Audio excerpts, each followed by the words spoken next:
A'udzubillahi minasyaitonirrajim. Bismillahirrahmanirrahim. Alhamdulillahi rabbil alamin. Nahmaduhu wa nasta'inu wa nastaghfiruh. Wa na'udzu billahi min syururi anfusina wa min sayyiati a'malina. May yahdihillahu fala mudilla lahu wa may yudlil fala hadiya lahu. Asyhadu an la ilaha illallah wahdahu la syarika lahu wa asyhadu anna Muhammadan abduhu wa rasuluh. Subhanaka la ilma lana illa ma 'allamtana innaka antal alimul hakim. Allahumma 'allimna ma yanfa'una wanfa'na bima 'allamtana wa zidna ilma. Rabbi yassir wa la tu'assir, Rabbi tammim bil khair, amma ba'du. Yang dimulakan pengurusi majlis,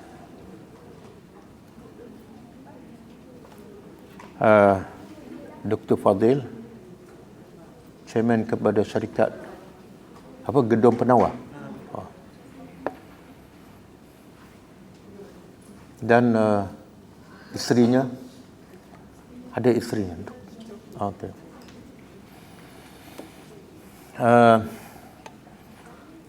Rasanya ini kali pertama saya jumpakan. Tak pernah tengok muka saya kan?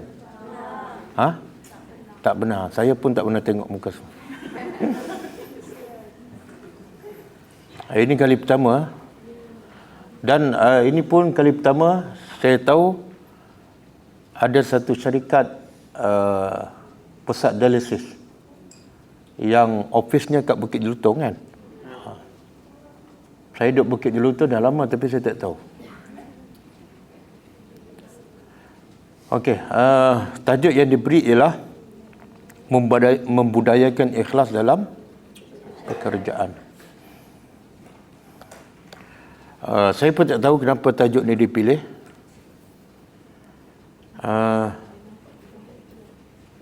Bila kita sebut membudayakan ikhlas, jadi seolah ikhlas tu belum jadi budaya. Betul?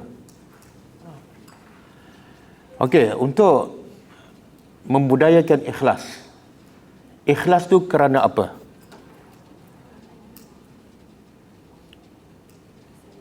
Kita tahu ada satu surah dalam Al-Quran nama surah Al-Ikhlas kan?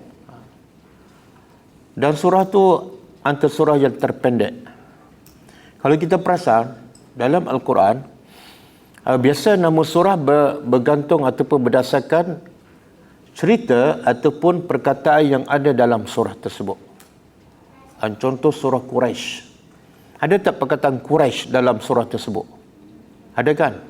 Li'ila fi Quraisy. Surah Al-Falaq. Ada tak perkataan Al-Falaq? Ada apa dia? Qul a'udzu birabbil falaq. Surah An-Nas ada perkataan An-Nas. Surah Al-Baqarah ada tak perkataan Al-Baqarah? Ada. Ustaz tak perasan, panjang sangat surah tu kan. Biasanya ada. Tapi surah Ikhlas dinamakan surah Ikhlas. Ada tak perkataan ikhlas dalam surah tu? Tak ada kan? Okey. Perasan tak kenapa tak ada? Biasa mana-mana surah dia ambil daripada perkataan ataupun cerita yang ada dalam surah tersebut. Tapi surah Ikhlas tak ada pun perkataan ikhlas. Yang ada apa dah? Qul huwallahu ahad. Tapi dia tak namakan surah Al-Ahad. Kan? Allahus Samad. Dia tak namakan surah As-Samad. Betul? Jadi, kebetulan tajuknya ialah membudayakan ikhlas. Dan ada satu surah yang namanya Ikhlas. Kita nak kaitkan. Kenapa surah ni yang tak ada perkataan ikhlas tapi namanya surah Ikhlas?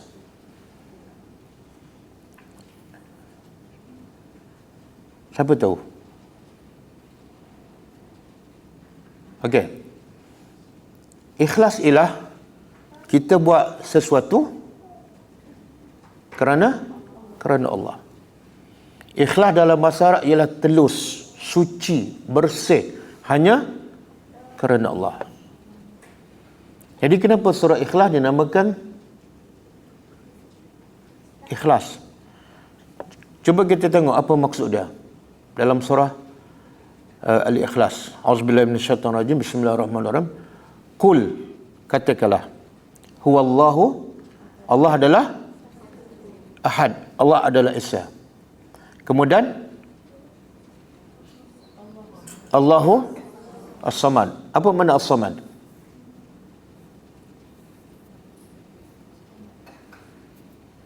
Apa makna as-samad?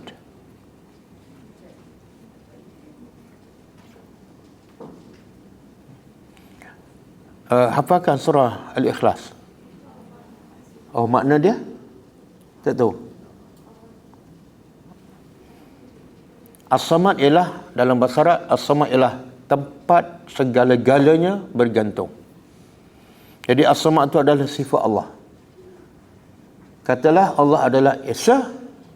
Satu, sifat Allah yang pertama. Yang kedua, semua makhluk selain pada Allah hanya bergantung padanya, tapi Allah tak pernah bergantung pada makhluk. Kemudian lam, apa makna lam yalid? Allah tidak beranak. Siapa yang bagi tahu ni? Allah adalah Esa, Allah adalah tempat bergantung segala makhluk, Allah tidak beranak. Siapa yang bagi tahu? Siapa beritahu? Allah sendiri. Mana Allah nak beritahu tentang dirinya, bahawa aku adalah Esa, tidak ada yang kedua. Yang kedua, aku adalah tempat semua makhluk bergantung.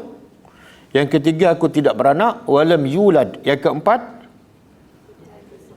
tidak diperanakkan. Kemudian yang kelima, walam yakul lahu kufuwan ahad. Dan tidak ada satu pun yang kufuwan menyerupai. Dan jadi bahasa Melayu. Orang Melayu kadang-kadang ada guna perkataan. Pernah dengar tak? Sekufu. Kan? Apa makna sekufu? Setara kan? Jadi apa makna walam yakul lahu kufuwan ahad? Tiada ada satu pun yang serupa, setara, sama dengan Allah. Okey? Jadi Allah cerita tentang dirinya kepada kita semua. Apa faedah Allah cerita tentang dirinya? Dia Esa, dia tempat segala makhluk bergantung. Apa yang Allah nak beritahu sebenar? Kita ni boleh tak hidup berseorangan? Tak boleh kan? Sebab kita makhluk. Tapi Allah boleh tak hidup berseorangan? Boleh. Sebab apa? Sebab dia Tuhan. Kemudian segala makhluk berhajat pada Allah. Sebab dia Tuhan. Dan dia tak berhajat langsung kepada makhluk. Kenapa? Sebab dia hebat. Kemudian dia tak beranak. Kenapa dia tak beranak? Sebab orang yang beranak dia perlukan apa? Isteri ataupun suami. Bila orang tu perlukan isteri ataupun suami, menunjukkan dia bergantung, dia lemah.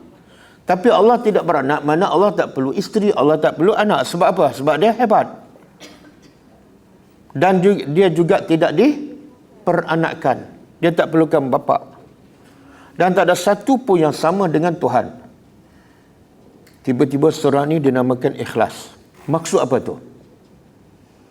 Sebab Allah tu hebat. Sebab semua makhluk bergantung padanya. Dan Allah tak berhajat pada isteri, tak berhajat pada anak. Sebab dia hebat sangat. Maka bila kamu buat apa saja amalan, mesti betul-betul ikhlas hanya kerana dia. Jangan ada sikit pun syirik. Kan? Contohlah, ada satu hadis Nabi kata, yang maksudnya hadis qudsi, iaitu Allah berfirman, siapa yang buat satu amalan kerana aku, tapi dalam kerana aku ada unsur syirik, apa Allah kata? Aku tinggalkan dia dan amalannya, aku abaikan, tidak ada nilai satu pun. Walaupun asalnya buat kerana Allah, tapi dalam kerana Allah ada unsur-unsur syirik. Apa dia syirik? Jadi apa saja yang buat kerana Allah. Contoh, kita bekerja kerana Allah, tapi dalam kerana Allah ada kerana orang. Syirik. Kenapa kita buat kerana orang? Orang ada tak sifat esa? Orang ni ada tak sifat as-samad? Tak ada. Orang ni ada tak sifat tak beranak dan tak berhajat pada isteri? Tak ada. Sebab manusia makhluk lemah. Kalau manusia lemah, kenapa buat kerana makhluk yang lemah? Betul tak? Kita ni ada tak buat kerana orang? Ada tak? Sepanjang kita kerjalah. Ada. Kau tak perasan? Dia buat kerana orang macam ni. Contoh, kita pergi kerja tu, kita rajin je. Sebab apa? Supaya bos tengok kan. Supaya apa? Supaya naik pangkat kan. Mungkin bos naik pangkat, mungkin bos tambah gaji, tapi di sisi Allah tak ada nilai. Sebab apa? Sebab di samping kerana Allah ada syirik, unsur syirik, iaitu riak, nak menunjuk. Jadi apa yang dia buat semuanya sia-sia. Jangan buat kerana orang, sebab kita bukan hamba kepada orang. Kita bukan makhluk kepada orang. Kita adalah hamba kepada Allah. Kita adalah makhluk kepada Allah yang Allah tu qul huwallahu ahad. Maka sebab Allah esa, maka buatlah ikhlas hanya kerana Allah yang esa. Jangan ada campur-campur. Sebab itulah kita tahu ada satu hadis yang sahih.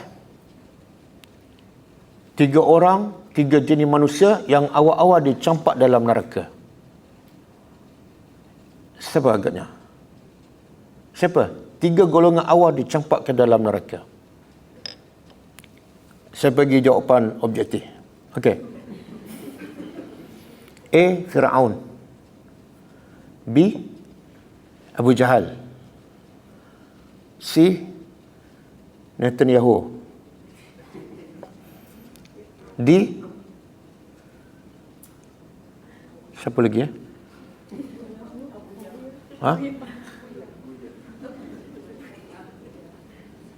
Siapa lagi Abu? A.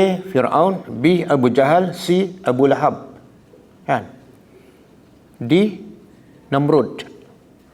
Antara 4 ni, yang mana paling awal dicampak dalam neraka? Siapa tahu? Salah. Abu Jahal. Salah. Apa dah? Siapa dah? D siapa? Oh, dia tak tahu jawapan, tahu angka. Dia apa tadi? Namrud. Namrud ni raja yang zalim zaman Nabi Ibrahim. Dia yang bakar Nabi Ibrahim AS. Namrud, bukan. Siapa? Abu Lahab? Bukan. Yang saya bagi jawapan semua bukan. Subhanallah. Kita fikir yang paling awal masuk neraka ialah orang yang kafir, orang yang kuat menentang para nabi, betul tak? Bukan. Kenapa tak jawab tadi? Dah habis tempoh jawapan baru nak jawab. Subhanallah, Nabi sebut dalam satu hadis sahih yang awal-awal dicampak dalam neraka sebelum Firaun, sebelum Abu Jahal, sebelum Abu Lahab ialah pertama orang yang berjihad pada jalan Allah. Maknanya rupa dia orang Islam tak? Orang Islam. Dan orang berjihad ni dia pertaruhkan apa? Benda yang paling mahal. Tapi dia yang awal masuk neraka. Bila pergi ke akhirat, Allah bertanya, kamu buat apa dulu kat dunia? Dia kata, aku berjihad. Allah tanya, kamu berjihad untuk apa? Untuk pertahankan agama engkau, wahai Tuhan. Tidak ada aku buat melainkan untuk pertahankan agama engkau. Allah kata apa? Kazabta, kamu dusta. sebenarnya kamu berjihad untuk dikatakan pahlawan. Lalu diheret, dicampak dalam neraka sebelum Fir'aun. Amalan cantik tak? Cantik tak amalan? Cantik. Tapi kenapa awal masuk neraka? Sebab niat.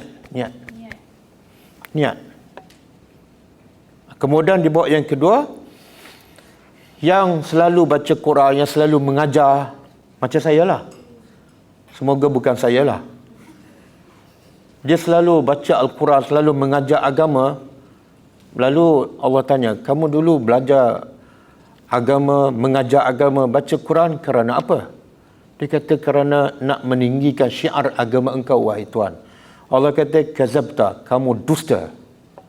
Sebenarnya kamu baca Al-Quran, kamu mengajar agama supaya dikatakan Qari, pembaca, orang yang hebat. Orang yang followernya ramai. Lalu diheret, dicampak dalam neraka sebelum Fir'aun. Sebab apa? Cantik tak amalan? Cantik. Baca Quran, mengajar agama.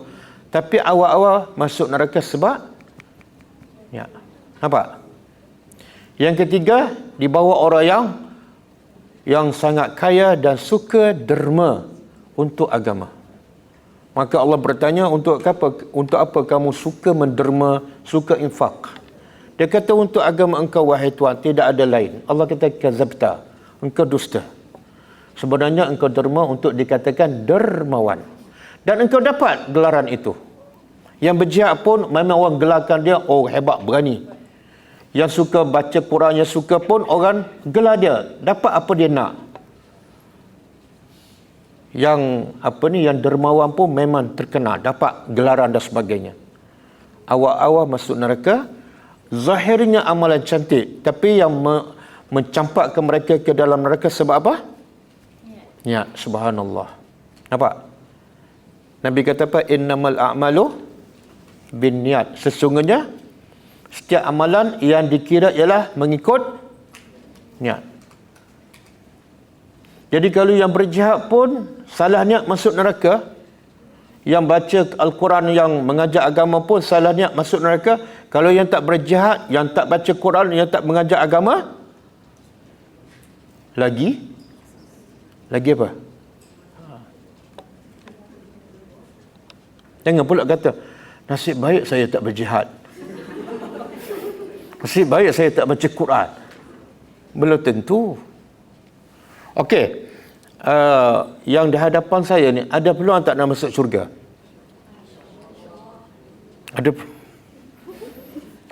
Ada peluang tak? Ada. Macam mana cara dia? Niat ikhlas. Tapi kerja apa ni? Berjihad ke? Ataupun kerja apa ni? Jururawat. Kerja ni kerja apa ni? Tengok perasan kan? Jangan kita puji, biar orang puji kan. Kerja saya mulia ustaz. Okey. Ada kerja macam ni, kerja bantu orang. Sebenarnya peluang nak masuk syurga sangat besar dan luas. Walaupun tak berjihad, walaupun tak infakkan harta fi sabilillah, walaupun tak baca Quran dan tak mengajar agama, tapi peluang kerja ni sangat luas untuk masuk syurga. Macam mana cara dia? Pernah dengar tak satu kisah? Pernah dengar tak? Saya nak test je. Dengar, seorang perempuan pelacur. Kan, pelacur. Tadi kata tak dengar, saya baru nak cerita dah sambung. Perempuan pelacur hanya dia bagi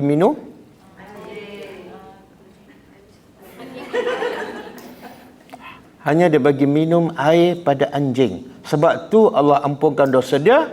Sebab tu Allah syukur pada dia, Allah balas masuk syurga. Hanya bagi minum pada anjing. Cuba bayangkan nurse-nurse depan saya ni buat apa kerja? Apa dah? Jaga pesakit. Bagi air ke bagi apa? Tak boleh. Oh, tak boleh bagi air. Tapi bagi apa? Bagi apa ni? Bagi darah. Betul kan bagi darah kan? Apa dia? Cuci darah kan? Okey. Antara pesakit ni, minum air dengan cuci darah. Yang mana banyak membantu untuk dia hidup. Cuci darah. Jadi kerja ni sebenarnya lebih mula daripada pelacur bagi minum air kepada anjing. Yang tu bagi minum air. Yang kedua kepada anjing. Anjing ni haiwan mulia ke ataupun haiwan hina? Ha? Kuat sikit. Tengok dia kata anjing hina. Sedap je, ha? Saya nak tanya. Orang ada tak masuk neraka? Anjing ada tak masuk neraka? Siapa yang hina? Ha? Pernah dengar tak pemuda kahfi? Pemuda kahfi? Dalam surah apa? Nasib baik sama. Pemuda kahfi, dia pergi ke gua sebab apa? Sebab nak? Dia nak selamatkan apa tu? Selamatkan fizikal dia, selamatkan harta ataupun selamatkan akidah? Akidah kan? Berapa orang? Dia pergi ke mana? Gua. Gua mana tu? Ada satu gua Hira. Yang kedua gua Sur. Yang ketiga gua Musang. Yang mana satu? Siapa tahu? Ha? Gua Sur. Salah. Ha? Tiga-tiga saya bagi jawapan salah. Sebenarnya gua tu tak ada nama. Allah tak sebut. Tapi kita perasan tak? Dia ada 7 orang. Ha? Kita perasan tak? Siapa bersama pemuda kahfi dalam gua? Apa dah? Anjing. Dia teman siapa? Orang beriman. Jadi anjing ni mulia ke hina? Mulia. Mulia. Allah rakam bersama pemuda kahfi yang beriman ialah anjing. Jadi tidak ada binatang yang hina di sisi Allah. Sebab itu tak ada binatang masuk neraka. Tapi manusia, Allah kata apa? Manusia ni ada mata tapi tak melihat kebenaran Allah. Ada akal tapi tak berfikir tentang kebesaran Allah dan Al-Quran. Ada telinga tapi tak dengar ayat-ayat Allah. Maka Allah kata ulaika kal an'am. Mereka tu sama dengan binatang. Bal hum adall. Bahkan mereka ni lebih teruk daripada binatang. Nampak? Kadang-kadang manusia lebih mulia daripada malaikat. Bila mereka beriman kepada Allah, lebih mulia daripada malaikat. Tapi kadang-kadang manusia lebih hina daripada haiwan. Bila tu? Bila mereka tak beriman kepada Allah. Okey?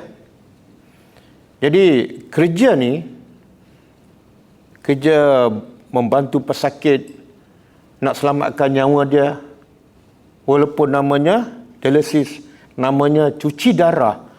Tapi ya Allah, kalau bagi minum pada seekor anjing binatang, sekali je penyebab Allah ampunkan dosa dia dan penyebab Allah bersyukur dan Allah balas syurga, maka nurse-nurse ni bukan sekali cuci darah, kan? Banyak kali dan banyak membantu pesakit. Peluang untuk masuk syurga sangat besar dan luas. Tetapi yang berjahat tadi masuk neraka sebab apa? Salah niat. Kena betulkan niat. Jadi semua ni yang bekerja ni, bekerja dengan syarikat pusat dialisis kan, niat kerana apa? Ada niat ke tak ada? Ada. Niat kerana apa?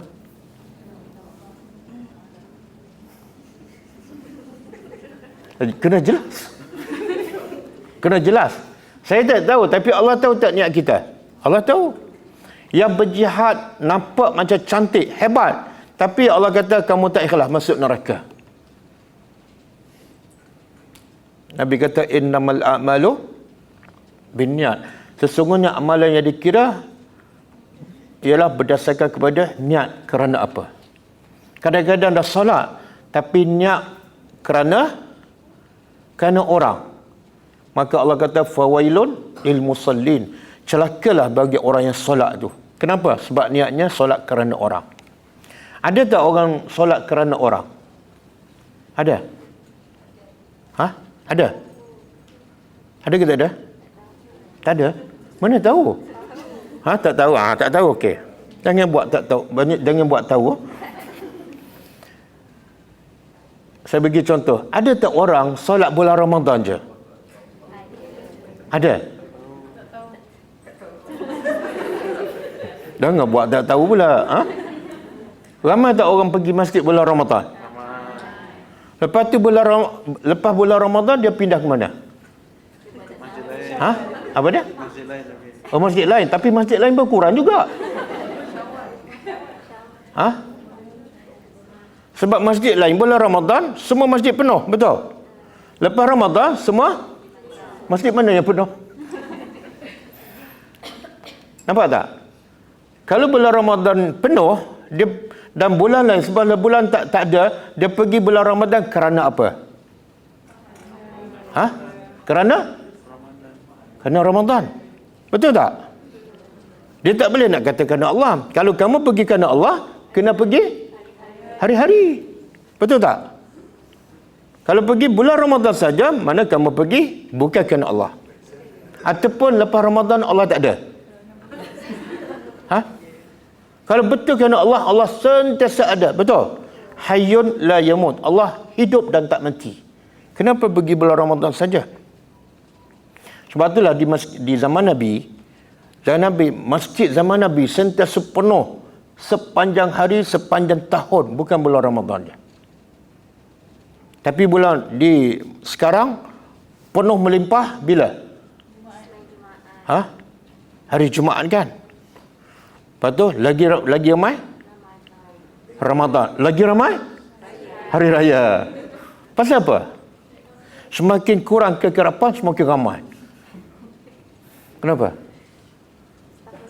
Cuba kita fikir. Dia pergi kerana apa? Kita bukan nak pertikaikan niat orang. Tapi kalau buat kerana Allah, mesti ada tanda dia. Kalau buat kerana Allah, kena sentiasa buat. Betul tak? Tapi bila bulan Ramadan ada, bulan lain tak ada, seolah kita buat kerana Ramadan. Betul tak? Semua ada pengalaman kalau pergi bulan Ramadan, susah tak nak parking? Jauh tak? Tapi pergi. Sekarang, parking kosong, tak pergi pula. Betul tak? Kemudian solat tarawih tu, sunat ke wajib? Solat 5 waktu? Jadi yang mana kena utamakan? Semua pandai jawab. Betul tak? Tengok benda tu halus je, tapi kita tak sedar. Oh Ustaz, takkanlah solat masuk neraka. Subhanallah. Yang 3 awal tadi masuk neraka sebab apa? Itu korbankan nyawa pun masuk neraka. Soal niat ni sangat-sangat halus. Jadi tajuk yang diberi ni sangat-sangat penting untuk dibincangkan. Bila sahabat nak berhijrah, Allah perintah Nabi dan sahabat berhijrah ke Madinah. Ada sahabat yang berhijrah betul-betul kerana Allah, dan ada sahabat berhijrah kerana nak kahwin. Maka Nabi baca hadis, Nabi kata innamal a'malu binniyat. Sesungguhnya setiap amalan yang dikira ialah mengikut niat. Dia penat berhijrah ke, letih ke, tak kira, tapi kira niat kerana apa. Kemudian Nabi hurai, likulli imri'in ma nawa. Bagi setiap orang, bagi setiap individu adalah mengikut apa yang dia niat. Faman kanat hijratu ila Allah wa rasulih. Barang siapa yang berhijrah daripada Mekah ke Madinah kerana Allah dan Rasul, maka fa hijratu ila Allah wa rasulih. Maka hijrahnya dia dapat apa? Kalau niatnya kerana Allah dan Rasul, dia dapat Allah dan Rasul. Kemudian Nabi sebut lagi, faman kanat hijratu ila dunya yusibuha aw imra'atin yankihuha fa hijratu ila ma hajara alaih. Atau kama qala sallallahu alaihi wasallam. Dan sekiranya hijrahnya kerana dunia, dia pergi ke Madinah kerana nak berniaga ataupun kerana seorang wanita yang nak dikahwini, maka Nabi kata dia dapat dunia, dia dapat wanita, tapi Allah dan Rasul tak dapat. Tengok beza. Nabi kata kalau hijrah kerana Allah dan Rasul, dia dapat apa? Allah. Nabi tak kata dapat dunia. Siapa hijrah kerana dunia, dia dapat dunia. Saya nak tanya, antara dapat Allah dan dapat dunia, yang mana lebih besar dan lebih hebat? Kenapa? Kenapa? Kenapa dapat Allah lagi hebat? Sebab dunia milik siapa? Bukan dunia je milik Allah. Allah adalah pemilik dunia dan akhirat. Kalau kamu dapat Allah, kamu akan dapat segala-galanya. Kalau kamu dapat dunia, kamu sebenarnya tak dapat apa-apa pun. Itu kena jelas. Betul tak? Lepas tu kadang-kadang orang dapat harta banyak, tapi hati sempit. Kan? Kita tengok, tak tahulah. Baca tak berita hari ni? Hari ni ke semalam? Tak baca? Kenapa tak baca? Tak sempat. Masya Allah. Sibuk buat apa? Padahal baca berita tu seminit je kan? Ada buka tak internet hari ni? Oh, tak ada. Oh, berita tak baca, internet tak buka. Ada buka tak Quran hari ni? Tak juga. Tak, ada seorang wanita langgar 3 pelajar. Oh, baca. Oh, baca. Dia langgar 3 orang pelajar yang baru masukkan UiTM Dungun. Berapa mati? 3. Dan seorang lagi cedera kan? Subhanallah. Jadi wanita tu ada keluarga, ada anak, ada kereta, tapi dikatakan dalam berita lah dia ada masalah kan? Nampak tak? Kereta dah ada, anak dah ada, tapi hati. Ada orang kereta tak ada, suami tak ada, anak tak ada, tapi hidup dia tenang je. Sebab apa? Dia dapat Allah. Sebab tu kata ulama, siapa yang Allah bersamanya, sebenarnya dia dapat segala-galanya.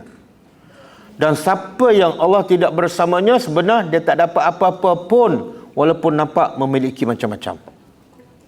Berapa banyak tak orang harta banyak bunuh diri? Sebab apa? Insurans. Banyak insurans. Allah sebut apa dalam Quran? Ada Quran ke? Boleh buka? Boleh buka? Okey, cuba buka. Surah Toha.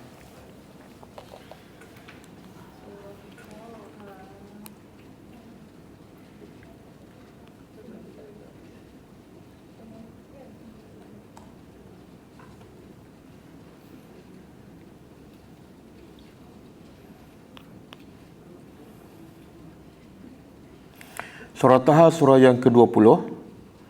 Kemudian ayat 124. Muka surat 320.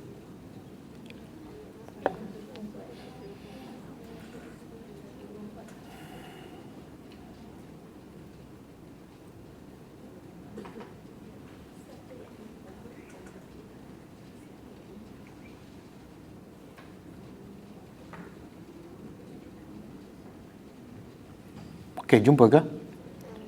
Jumpa. Sebenarnya baca Quran dan faham, apa hukum dia?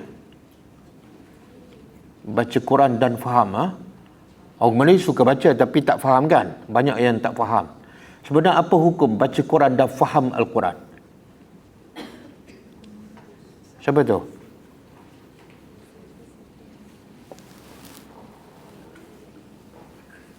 Siapa tahu? Buka Facebook. Apa hukum dia? Sunat ke wajib? Sunat ke wajib? Oh, tak ada hukum. Tak ada hukum. Tapi buka setiap hari tak? Buka setiap hari. Siapa yang satu hari dia tak buka Facebook? Ataupun tak buka handphone? Apa dia? Tak buka Facebook, tapi buka tak TikTok? Buka tak Instagram? Siapa satu hari dia tak buka langsung? Instagram tak buka, TikTok tak buka, Facebook tak buka. Bukan seminggu, satu hari je dia tak buka. Angkat tangan. Okey. Siapa satu hari yang satu hari tak baca Quran langsung? Angkat tangan. Oh, dia tak angkat tangan. Sebab apa? Saya bukan satu hari, dah seminggu dah. Subhanallah. Tengok ramai orang kata baca Quran tak wajib pun. Faham Quran pun tak wajib. Buka Facebook, wajib tak? Tapi dia buka. Betul tak? Facebook tak wajib, tapi dia buka setiap hari. Quran alasan kenapa tak buka? Tak wajib pun. Habis Facebook ada hukum wajib. Mana lebih penting? Buka Facebook ke buka Quran? Betul? Tapi yang mana banyak buka?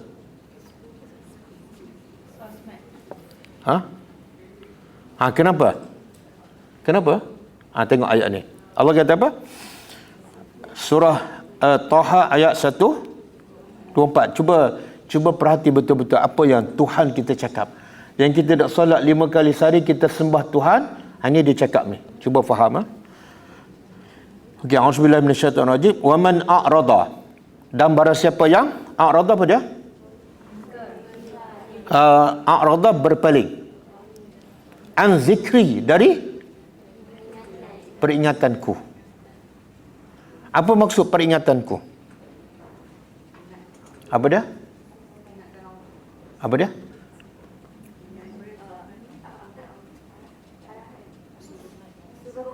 Suruhan Allah. Ada suruhan Allah pun betul, ingat Allah pun betul, dan penampak yang paling tepat dan jelas ialah zikri ialah Quran aku. Siapa yang berpaling daripada Quran aku, sebab dalam Quran penuh tak dengan peringatan. Ya. Maka Allah bagi tahu apa dia? Apa kesan dia siapa yang berpaling daripada Quran? Fa inna lahu ma'isyatan danka. Maka sesungguhnya bagi orang yang berpaling daripada Quran, baginya kehidupan ma'isyah, kehidupan danka, sempit. Siapa yang cakap sempit ni? Allah. Sempit apa ni? Sempit rumah? Bukan. Sempit pangkat? Bukan. Sempit gaji? Bukan. Sempit hati. Kadang-kadang rumah dah besar tapi hati dia sempit, gelisah, takut, resah. Kereta dah besar tapi hati dia macam Firaun. Saya nak tanya, Firaun ni hati dia besar ke sempit? Firaun ni ketua kerajaan, betul? Kerajaan Mesir. Dan tentera dia memang hebat. Tapi hati dia sempit ke lapang? Mana tahu? Mana tahu? Pernah jumpa Firaun? Kalau Firaun hati sempit, apa dalil? Apa bukti? Dia ingkar apa? Betul lah dia ingkar perintah Allah, tapi kita nak bukti bahawa hati Firaun sempit. Walaupun dia kerajaan besar, tentera ramai dan kuat, tapi hati dia sempit. Jiwa dia tak tenang. Buktinya ialah bila tukang sihir dia beritahu akan lahir seorang anak Bani Israel yang akan menjatuhkan engkau. Bila dapat berita tu, apa Firaun buat? Gelisah. Betul tak? Dia bunuh semua anak lelaki. Sebab apa? Takut. Kan dia mengaku Tuhan. Kenapa Tuhan takut pada budak? Menunjukkan apa? Hati dia. Dan bila Musa berdakwah pada dia, dia kejar Musa sampai ke laut. Itu menunjukkan hati Firaun sangat sempit. Walaupun ada kerajaan yang besar, tentera yang ramai. Kenapa dia sempit? Sebabnya ayat ni. Sebab dia berpaling dari kebenaran. Jadi siapa yang berpaling daripada Al-Quran, baca Quran tak faham, tak ikut ajaran Quran, gaji besar ke, pangkat besar ke, kerja apa sekalipun, termasuklah ustaz. Ramai ustaz yang tunggang agama. Ramai tak? Hoi, ramai lah. Oh, bila sebut ustaz tu ramai. Tapi ustaz tonggak agama, tahu apa punca? Sebab ramai follower yang ampu dia, betul? Jadi salah siapa? Salah dua-dua. Kan? Dua-dua. Nampak tak? Jadi siapa yang berpaling daripada ajaran aku, Allah kata Allah yang cakap, baginya kehidupan dongka. Ingat perkataan ni, ma'isyatan dongka. Ma'isyah kehidupan dongka, sempit dada. Ada masalah sikit, mengamuk, marah kan? Sekarang banyak tak kes? Tak boleh nak kawal kan? Marah. Kadang-kadang dia bunuh siapa? Anak. Kan? Orang bunuh perompak, bunuh orang Yahudi, dia bunuh anak sendiri. Ada yang bunuh isteri kan? Tembak isteri. Sebab apa? Hati dia sempit. Kadang-kadang orang kaya kan? Sebab apa? Bukan sebab miskin, bukan sebab tak cukup duit, bukan sebab rumah sempit, tapi hati yang sempit. Kenapa? Berpaling daripada Al-Quran. Kemudian tengok akibat kat dunia, hati dia sempit, hidup dia sempit. Di akhirat besok, tengok Allah rakam siap, benda belum berlaku, supaya kita ambil peringatan. Kalau kat dunia sempit, di akhirat besok lagi sempit. Dunia sempit macam mana? Ada tak orang bantu kita? Ada. Tapi kalau sempit daripada masyarakat, siapa nak bantu? Kita tahu tak, kita ni kalau kita sayang pada suami kan, sayang pada anak, tapi bila daripada masyarakat kita jumpa suami, kita akan buat apa dengan suami tu? Oh, dengan suami tengok. Buat tak tahu. Oh, suami kata, oh, dah ada niatnya. Kalau suami jumpa isteri, apa sikap suami? Subhanallah, Allah sebut dalam Quran. Bila kita tak tahu apa makna? Kita tak baca Quran ataupun baca tapi tak faham. Nanti saya akan sebut. Allah beritahu suasana daripada masa suami jumpa isteri cabut lari. Isteri jumpa suami cabut lari. Anak jumpa mak bapak lari daripada mak bapak. Mak bapak jumpa anak, mak bapak lari daripada anak. Walaupun kat dunia bukan main dia habiskan masa korban untuk suami, isteri, untuk anak. Tapi bila di akhirat semua cabut lari. Kenapa? Takut. Aku pun tak lepas, tiba-tiba isteri datang. Sebab dia pun banyak tak jalankan tanggungjawab. Isteri pun lari. Sebab apa? Isteri pun banyak tak menjalankan tanggungjawab sebagai isteri. Semua cabut lari. Semua memikirkan diri sendiri. Suasana gawak yang sangat-sangat menakutkan. Bila kita tahu, bila kita faham Al-Quran. Sebab tu bila kita tak baca Quran, kepala kita asyik fikir pada dunia. Betul tak? Bila kita akan terkejut. Cuba bayangkan macam pelajar UiTM tu. Dia terfikir tak? Baru daftar dia nak mati. 3 orang sekaligus mati. Dia terfikir tak pergi ke UiTM untuk mati? Tak fikir. Cuba bayangkan.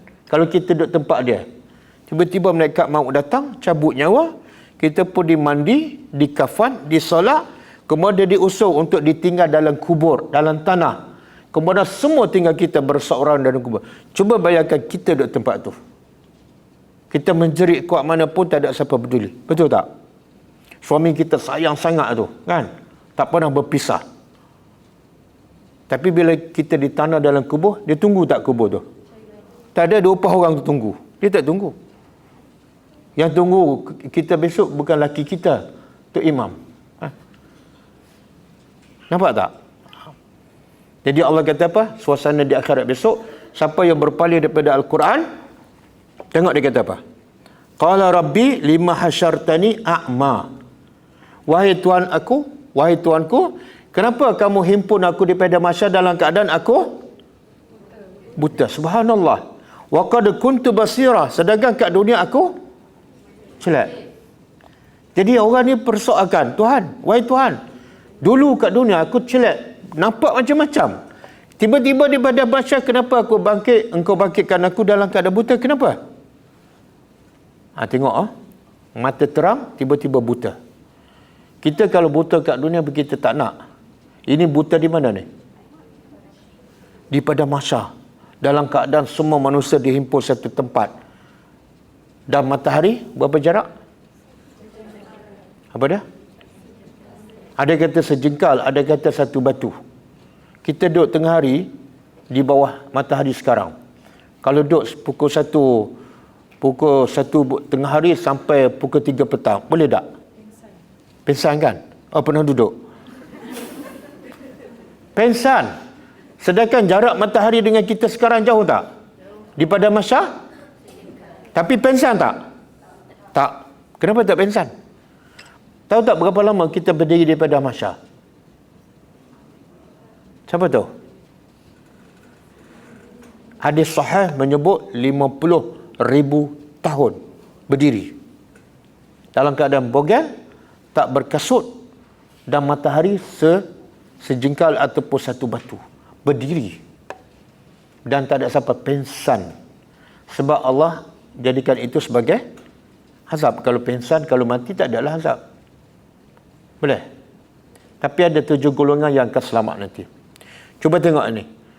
Dia bertanya pada Tuhan, dalam keadaan yang sangat-sangat menakutkan, tiba-tiba buta pula. Dia tanya Tuhan, kenapa aku buta? Dulu ke dunia aku terang, boleh tengok macam-macam. Tengok Tuhan jawab apa? Ayat 126. Cuba baca terjemahan dia.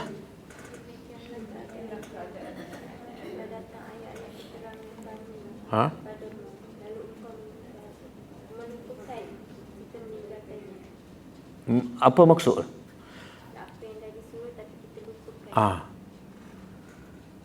Makna kenapa ada orang kat dunia celak di pada masa buta? Sebab apa? Melupakan apa? Apa dia kat mana tu? Yalah, masa dia lupa tu masa kat dunia, tapi dia lupa apa? Al-Quran. Semua perintah Allah dalam Quran dia tak baca, dia tak faham, dia tak ikut. Semua larangan Allah dalam Quran dia tak faham, dia langgar je. Dia lupa Quran, maka balasan sama dengan apa yang dia buat. Di dunia dia lupa Allah, di akhirat Allah kata apa? Begitulah aku sekarang, giliran aku lupa kamu. Mana lebih dahsyat? Kita lupa Allah ataupun Allah lupa kita? Ya Allah. Kita lupa Allah, Allah rugi tak?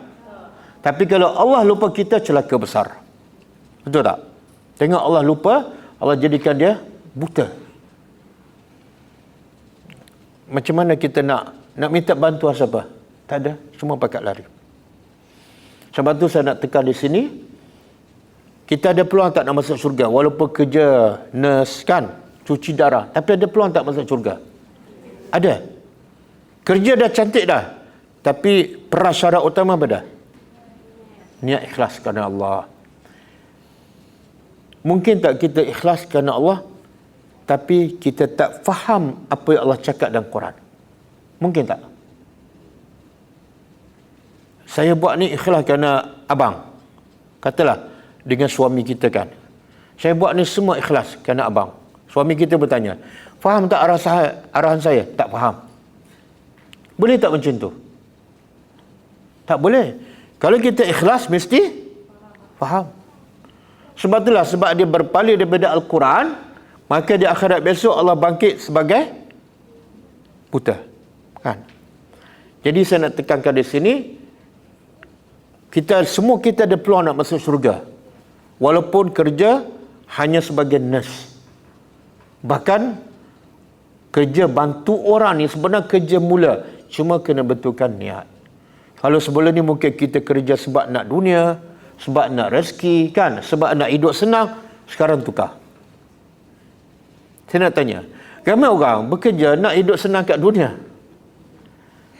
Tapi sebab dia tak ikhlas, di akhirat besok senang ke susah? Mana lebih baik? Susah kat dunia ataupun susah di akhirat? Susah di akhirat. Kan? Susah kat dunia. Jadi kalau betul kita niat kerja untuk senang, maka jangan jadi orang yang berjiwa kecil. Iaitu bekerja untuk senang kat dunia sahaja. Itu orang berjiwa kecil. Sebab dunia berapa tahun? Berapa tahun? Tak, Nabi sebut umur umatku antara berapa? 60 dan 70 je. Kebiasaan 60 matilah. Ataupun sampai 70 mati. Kalau lebih pada 70 tu dipanggil apa? Bonus. Siapa yang dah lebih 60 sini? Tak ada? Oh, semua muda kan? Oh, mana aku lambat lagi lah. Tak, yang pelajar UiTM tu berapa umur mati? Berapa umur? 20. Tiga-tiga tu umur 20.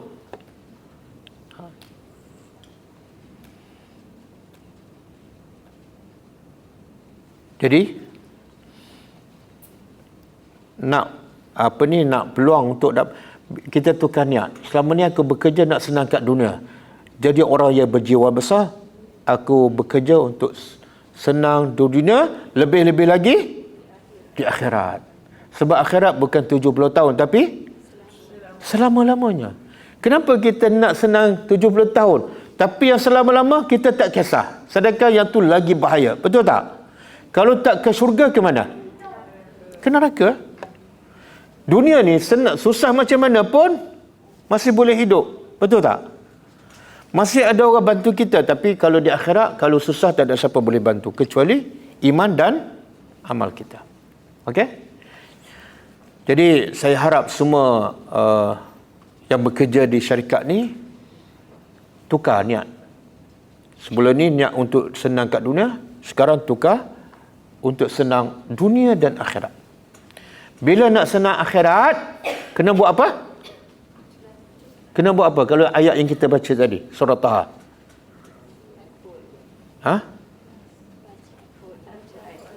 Jangan berpaling pada Al-Quran. Maknanya, step yang kedua, selepas kita bentukkan niat, kita kena baca, bagi masa baca dan faham Quran. Sebab tak mungkin kita ikhlaskan Allah tapi tak faham arahan Allah. Tak mungkin, mustahil. Tak mungkin kita ikhlaskan Allah tapi kita langgar ajaran dia sebab kita tak faham. Ramai tak orang solat lepas tu langgar perintah Allah. Sebab apa? Sebab mungkin dia tak faham. Jadi faham Al-Quran sebenarnya sunat ke wajib? Sunat ke wajib? Dalil? Dia hukum sunat wajib ni hak siapa? Kita boleh tak senang-senang nak keluar sunat wajib? Boleh tak? Tak boleh. Siapa hak siapa ni? Hak Allah. Okey. Kalau kita kata faham Quran adalah wajib, ada dalil? Ada. Cuba buka surah Muhammad ayat 24.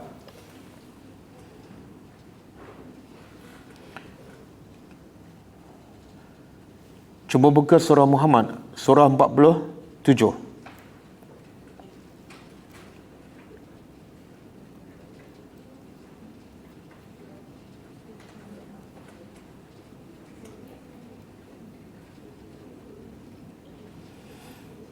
Muka surat 509. Okey. Saya nak semua baca. Sebab Facebook yang tak sunat dan tak wajib pun baca. Kan? Cuba baca terjemahan dia. Ayat 24. Muka surat 509. Masing-masing baca terjemahan. Boleh faham tak?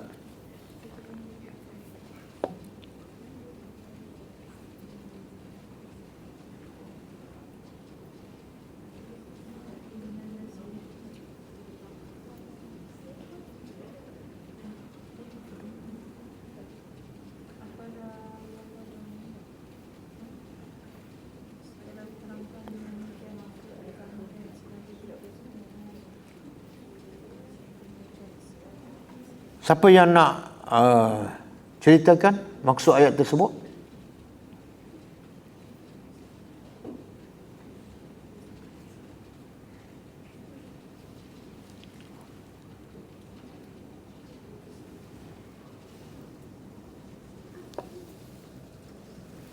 Okey. Ada siapa nak cerita?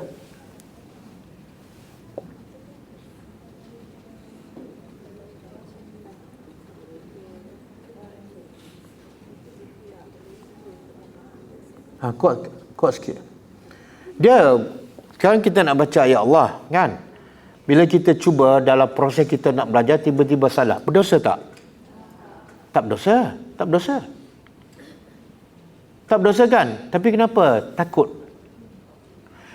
Masa kita mengumpat, berdosa tak? Mengumpat berdosa tak? Tapi kenapa berani? Siapa yang penakut nak mengumpat? Angkat tangan. Sebab kadang-kadang orang Melayu apa dah? Dia kata baca Quran salah berdosa tau. Tapi dia mengumpat berdosa, okey je. Tukar cara kita berfikir. Aku berani je buat dosa, lancar je. Kenapa nak belajar? Takut.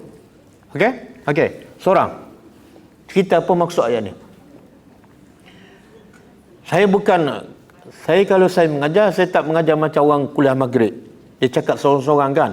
Yang depan tidur, duduk seorang kat tiang kan. Lepas tu dapat sampul, lepas tu dia balik. Tak. Saya nak semua orang faham dan dapat faedah. Okey, cuba cerita.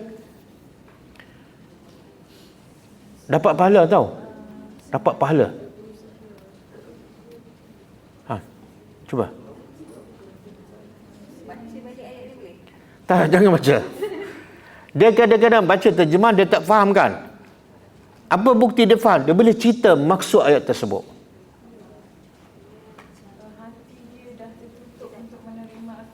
Sebab dia sengaja tak belajar. Sebab sengaja tak belajar? Dia tak usah untuk belajar? Maka Allah kata apa? Hati? Okey, itu maksud yang tersurat. Yang tersuratnya apa yang Allah nak bagi tahu? Apa dia? Kalau tak usaha tak akan dapat. Mana kalau orang tu tak faham Quran, mana hati dia? Sempit, keras, terkunci. Tengok Allah guna perkataan hati terkunci. Allah tak kata hati keras ke hati mati, tapi Allah kata hati terkunci. Tengok bahasa Al-Quran. Saya bagi contoh, kalau dewan ni terkunci, pintu terkunci kan, boleh tak kita nak masuk ataupun nak bawa masuk barang? Tak boleh. Macam mana nak bawa masuk? Buka kunci. Faham tak? Jadi Allah nak bagi tahu hati terkunci, makna apa? Ada peluang lagi untuk buka. Caranya apa? Memahami Al-Quran. Jadi Allah nak bagi tahu siapa yang tak faham Quran, hati dia terkunci. Maka ayat ini ulama mengatakan faham Al-Quran adalah wajib. Apa dalil? Allah mencela orang yang tak faham. Kalau Allah cela, mana benda tu tak bagus, tak baik kan? Macam kita kata pada anak kita, hati kamu ni terkunci lah. Kita puji ke kita cela? Cela kan? Kalau cikgu kata pada anak kita kan, kamu ni memang lembab lah. Kita sebagai mak terasa tak? Kenapa terasa? Cikgu cakap, bukan Tuhan pun. Sebab dia mengajar. Sebab dia seorang yang ni siapa kata ni? Siapa cakap ni? Cikgu ke Allah? Tak dalam Quran. Siapa yang tak faham Quran, hati dia terkunci. Siapa cakap? Ada terasa? Ada terasa? Kalau tak terasa juga, mana apa? Confirm terkunci. Dia sebab orang bila dia ada penyakit, dia makan apa pun tak rasa. Betul tak? Sama juga kalau hati dah mati, dia buat dosa pun tak rasa apa-apa. Nabi sebut dalam satu hadis sahih, orang beriman bila buat dosa, walaupun dosa kecil, macam mana sikap orang beriman bila dia buat dosa walaupun dosa kecil? Macam mana sikap? Dia rasa apa? Tak, Nabi sebut contoh, dia rasa macam satu gunung besar nak hempap. Cuba bayangkan, silin nak runtuh, macam mana perasaan kita? Takut. Macam tu orang beriman dengan dosa. Tapi satu lagi Nabi bagi contoh, kalau orang munafik bila buat dosa, maka Nabi kata dosa bagi orang munafik macam lalat dia. Dia tepi macam tu, tak ada apa-apa. Jadi kita dengan dosa tengok apa sikap kita. Buat dosa rasa bersalah, terus bertaubat, itu mukmin. Tapi buat dosa setiap hari rasa okey je. Kadang-kadang lagi tua badan. Cerita pada orang. Oh, semalam saya solat Isya lambat. Kan? Itu dah hati tu betul-betul keras. Apa? Sebab tu Allah kata Quran ni adalah syifa. Apa makna syifa? Penawar. Penawar kepada apa? Yang paling utama. Hati. Hati kita ni kadang-kadang keras. Kita tak tahu. Bila kita tahu ada penyakit? Bila baca Quran. Betul tak? Malam ni kita beberapa ayat kita belajar, kita faham. Ada terasa tak Allah tuju pada kita? Itulah sifat. Sebenarnya hati kita masih hidup. Kalau kita ada terasa, hati kita insya-Allah ada ruang. Buka kunci, insya-Allah Allah lapangkan hati kita. Kita belajar Al-Quran, kita faham, kita ikut, insya-Allah. Dan kita dapat betulkan niat kita bekerja. Peluang untuk kita bukan dapat dunia sahaja, bukan dapat selesa kat dunia, tapi selesa dalam kubur, selesa daripada mahsyar dan terus ke syurga. Akhir sekali saya nak sebut satu hadis Nabi sallallahu alaihi wasallam. Nabi bersabda, Al-Quran syafi'un musyafa' atau mahilun musaddaq. Fama ja'alahu amabahu qadahu ila al-jannah. Wa man ja'alahu khalfa zahrihi saqahu ila an-nar. Maksud dia, Nabi kata, Quran ni, Quran adalah pemberi syafaat yang betul-betul berkesan. Ataupun, salah satu je, ataupun Quran akan menjadi pendakwa kita di akhirat besok. Kemudian Nabi hurai, siapa yang menjadikan Quran di hadapannya? Apa maksud dia letak Quran ke hadapan? Maksudnya, dia baca, dia ikut, dia follow. Maka Nabi kata Quran akan pimpin dia sampai ke syurga. Dalam kubur, Quran jaga dia. Di padang mahsyar, Quran jaga sampai betul-betul kita masuk syurga, baru Quran lepas. Bila tu? Bila kita baca dan faham dan ikut. Kemudian Nabi kata, siapa yang letak Quran di belakang? Apa maksud letak di belakang? Mungkin dia baca tapi dia tak faham dan dia tak ikut. Maka Quran ni, Nabi kata, Quran akan heret orang ni sampai ke neraka. Hadis sahih. Jadi Quran jangan main-main. Dia ada power nak heret, nak bawa orang ke syurga ataupun ke neraka. Bergantung pada apa? Setakat mana kita bagi masa untuk belajar Quran, untuk faham dan ikut. Maka setakat itulah Quran akan bantu kita besok. Ataupun Quran akan pastikan kita ke neraka, minta dijauhkan. Okey? Jadi saya doakan supaya syarikat Gedung Penawar ini betul-betul menjadi penawar.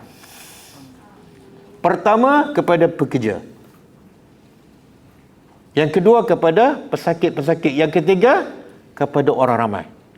Tapi tak mungkin gedung syarikat ini akan jadi penawar kepada hati-hati manusia, melainkan mesti berpandu pada Al-Quran. Jadi bagi masalah untuk belajar Al-Quran. Quran bukan untuk kita saja, tapi untuk kita betulkan niat dan untuk mudah laluan kita ke syurga, insya-Allah. Okey.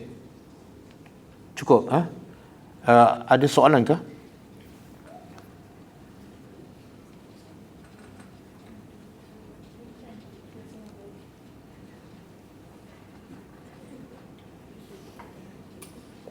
Boleh tanya apa-apa soalan?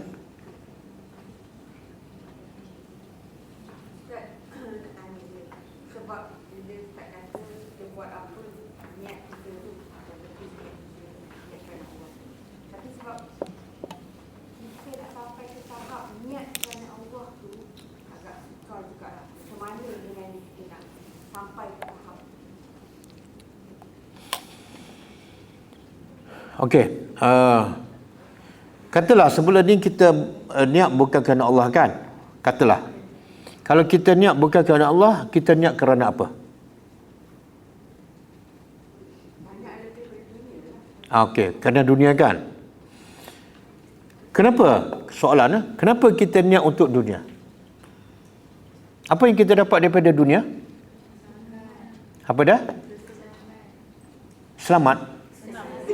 Senang. Senang kan? Adakah semua orang dapat dunia senang? Tak. Adakah semua orang dapat dunia bahagia? Tak. Satu. Yang kedua, dunia ni berapa lama? 70 tahun. Betul tak? Biasanya 70 tahun. Jadi kalau kamu boleh nak senang kat dunia yang 70 tahun, kenapa kamu tak boleh nak senang yang kekal abadi? Betul tak? Logik tak? Anak kita nak bahagia 10 tahun. Anak kita cakap, "Mak, saya nak bahagia 10 tahun je. Lepas tu saya tak nak." Anak kita ada masalah ke? Kita kata apa pada anak tu? Kamu belajar kat mana ni? Betul tak? Tapi kita lupa diri kita pun nak senang 70 tahun. Lepas ni, kita tahu tak dalam kubur kita akan duduk berapa lama? Tak tahu. Katalah kalau kita mati malam ni, besok kita masuk kubur kan? Kiamat 1000 tahun lagi. Mana berapa lama dah akan tinggal dalam kubur? Berapa lama? 1000 tahun. Cuba bayangkan, kita dah kerja pagi, petang, siang, malam untuk senang 70 tahun.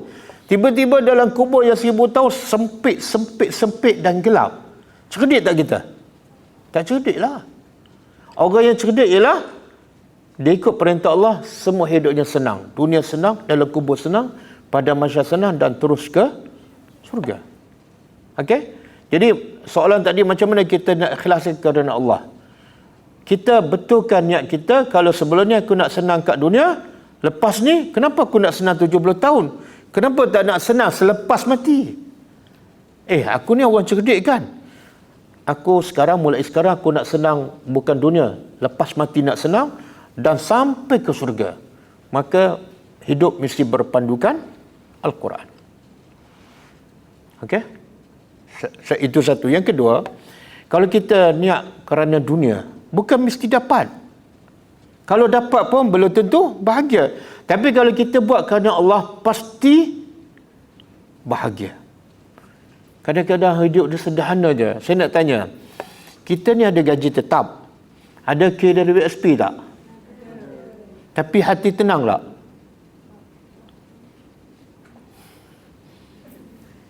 Ni mak ayah kita, atuk-atuk kita yang kerja kat kampung, ada gaji tetap? Ada KWSP? Agak-agak dia dengan kita mana lebih bahagia? Mana lebih bahagia?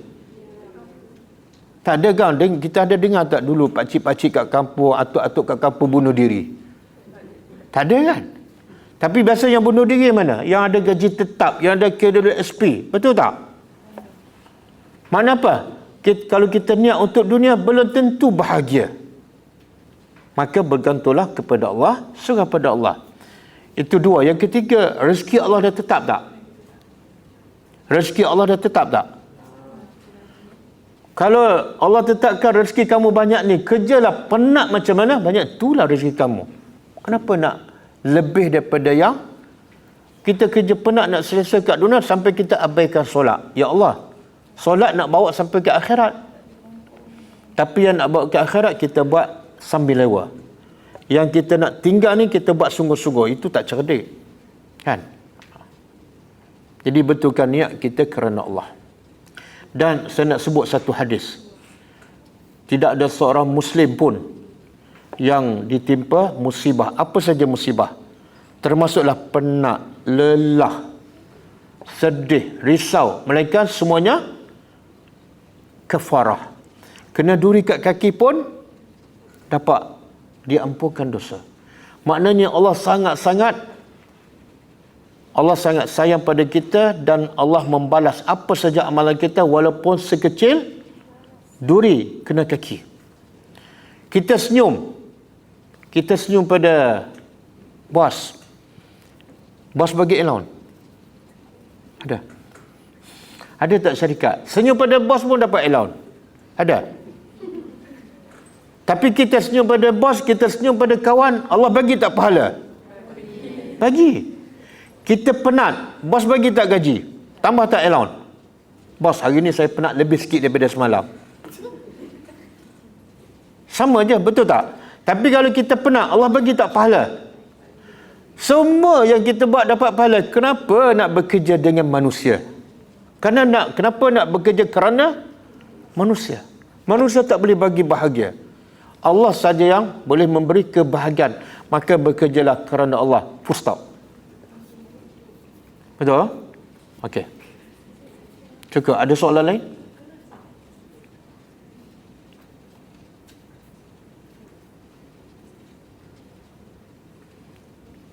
Oh, tak ada soalan. Tak ada soalan macam tak ada masalah kan? Ha? Dia program tazkirah ni sekali setahun ke berapa? Ha? Sekali setahun. Kalau sekali setahun tak ada soalan, no, memang betul-betul tak ada masalah. Apa dia? Oh, tak tahu nak tanya. Nak tanya pasal solat ke, pasal apa ke? Tak ada? Kalau tak ada, saya tanya soalan. Saya nak tanya apa yang saya sebut tadi je. Yang saya tak sebut, saya tak akan tanya. Itu zalim namanya kan? Apa hukum belajar dan faham Al-Quran? Wajib. Apa dalil? Siapa boleh sebut surah apa, ayat apa? Surah Muhammad? Ayat? Masya Allah, boleh sebutkan. Yang kedua, ada orang yang kat dunia mata dia terang, celak. Tapi bila pergi akhirat, Allah jadikan dia buta. Apa sebab? Sebab dia tak amalkan Al-Quran. Dia berpaling daripada ajaran Allah.